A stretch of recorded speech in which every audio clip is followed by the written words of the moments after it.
Monopoli, Bari, Brindisi, Assise et Rome. Telles sont les 5 étapes de la tournée italienne de l'opéra François et le Sultan, inspirée de la rencontre entre saint François et le sultan Malik el-Kamil à Damiette en 1219. La tournée a eu lieu du 20 au 25 mai. L'opéra a été produit par la Custodie de Terre Sainte et a été présenté en première mondiale au Liban en novembre 2021. Le livret est du professeur Bartolomeo Pirone, qui est aussi personnellement associé aux franciscains. Mon histoire sur saint François et le Sultan est née avant tout du fait que j'ai grandi en fréquentant les franciscains. Les personnages principaux autour de François sont le frère Elias et ses premiers compagnons, mais surtout Claire qui a inspiré au professeur Pirone l'autre figure féminine de l'œuvre, Fatima.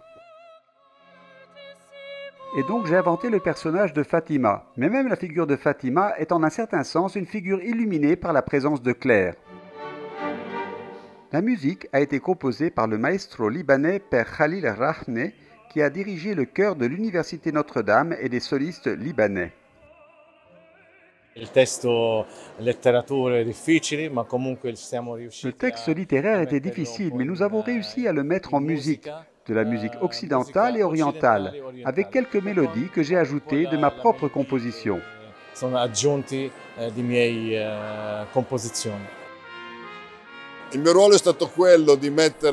Mon rôle était de relier le poète et le musicien, segmenter le texte de Bartolomeo Pirone, qui était un texte plus compact, divisé en scènes, pour en faire un véritable livret d'opéra.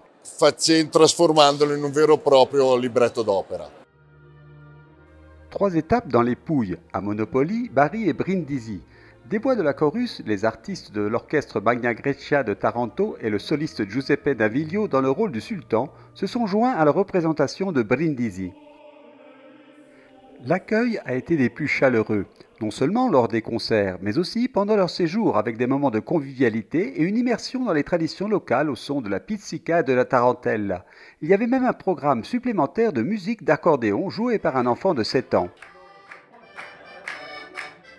La visite s'est ensuite poursuivie à Assise avec un spectacle à côté de la Portiuncola. Enfin, l'étape de Rome. Le 25 mai, le groupe a pu saluer le pape après l'audience générale. Le soir, le concert à Santa Maria in Araceli en présence de personnalités. Le succès de la tournée prouve une fois de plus que le message issu de la rencontre, il y a plus de 800 ans, entre François et le sultan est toujours d'actualité. Cette rencontre, ce message de fraternité est toujours d'actualité. C'est l'atout pour le Moyen-Orient, pour l'Europe, pour le monde entier.